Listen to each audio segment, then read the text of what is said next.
The World Health Organization says more than 10,000 Palestinians in Gaza urgently need medical evacuation from the Strip to get life-saving treatment. Israel is blocking their safe passage abroad while also severely limiting critical supplies getting into Gaza's hospitals. Since Israel's war on Gaza began in 2023, only 7,000 wounded Palestinians have made it out. Tareq Azzoum reports from Deir el-Balah in central Gaza. Mohammed al-Bahri was once a nurse, helping wounded people in Gaza.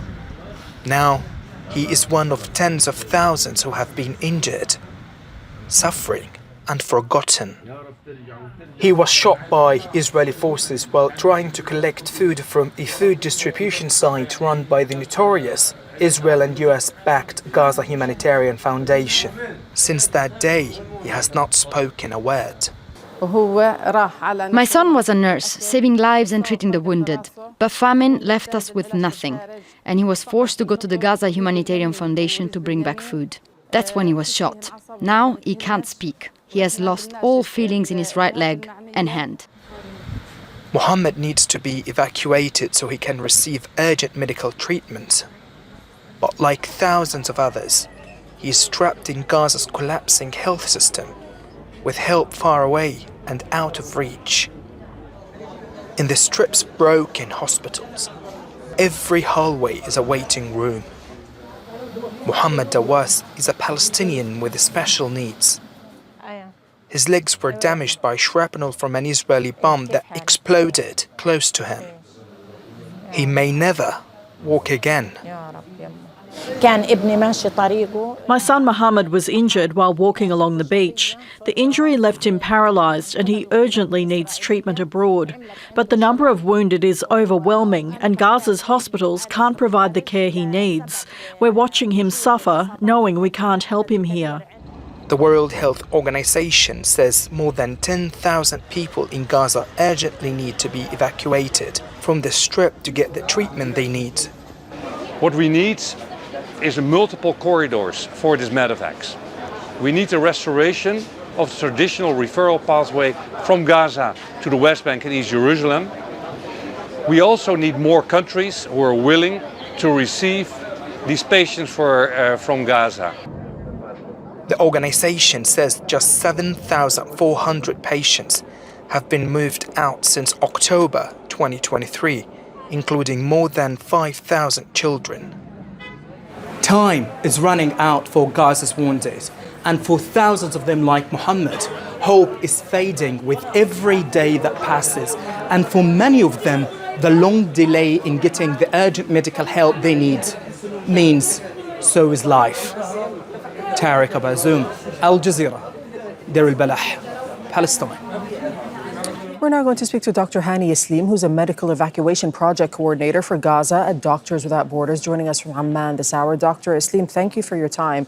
So your organization recently stated that over 12,000 people in Gaza urgently need to be evacuated for medical treatment. Can you just describe the current conditions in Gaza's health system and why evacuation has become really the lifeline for so many people? Good morning, and thanks for giving the opportunity talking about this critical file. The health system in Gaza is completely collapsed since the war started. The situation in Gaza is beyond catastrophic. Hospitals are overwhelmed and overstretched with a lot of daily or hourly mass casualties. They are destroyed and continuous target from the Israeli armies. In addition that, all the health workers, and they are super fatigued and exhausted from the continuous working on similar condition, and they are displaced and they cannot get access. In addition, the risky condition that they are living on. We should not also missing the big gaps of the medical supplies or all the aids and supplies entering in Gaza, including medicals, the fuels, and the food. Medical supply or lack of basic medical needs inside Gaza, including some medications and dressing materials and the surgical kits, make interventions and helping the wounded people who are with hundreds on daily basis is very complex and hard. In addition, for the fuel, for sure, because it is important for the running in of the hospitals and for the ambulances to move between the different regions. Right. Well, we know that the evacuation process is often delayed or even blocked for critical cases. Talk to us about the main challenges that MSF faces when trying to evacuate patients, and particularly when it comes to trying to get approvals from the Israeli authorities.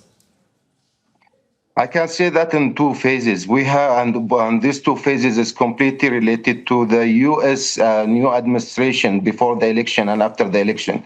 Before the election, it was completely a lot of countries that they were so open to take cases.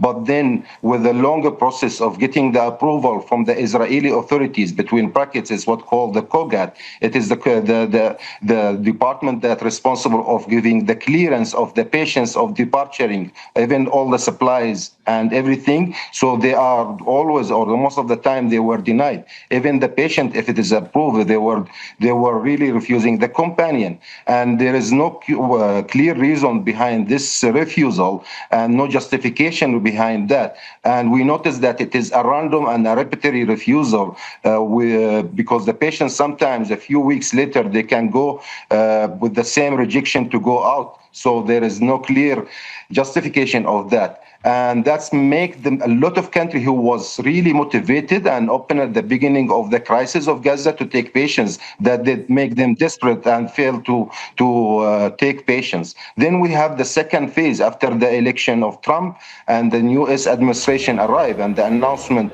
of the forcible immigration of the Palestinian or Gaza people out of Gaza, that make the options very limited and made a lot of countries who was willing to take cases outside of Gaza to hesitate and change their plan because of the political stance. Right. And beyond the war injuries, of course, that are so widespread across the Gaza Strip, what sorts of medical cases are your team seeing that also need immediate evacuation, especially those among those with chronic diseases or kidney failure? People thought that when we are talking about medical evacuation, we are talking about war wounded. It is not only war wounded. There is thousands of cases of cancer cases, cardiovascular, and renal failure, in addition of a lot of other really serious condition. The basic things inside Gaza and the access for the medication also, unfortunately, make even the chronic diseases patients not having access to their medication at risk of getting complication and not getting access, or and their life to be really in a threat. Okay, we will leave it there. Thank you so much for joining us this hour. Dr. Hani Isleem speaking to us from Doctors Without Borders from Amman. Thank you. Thank you. Make sure to subscribe to our channel to get the latest news from Al Jazeera.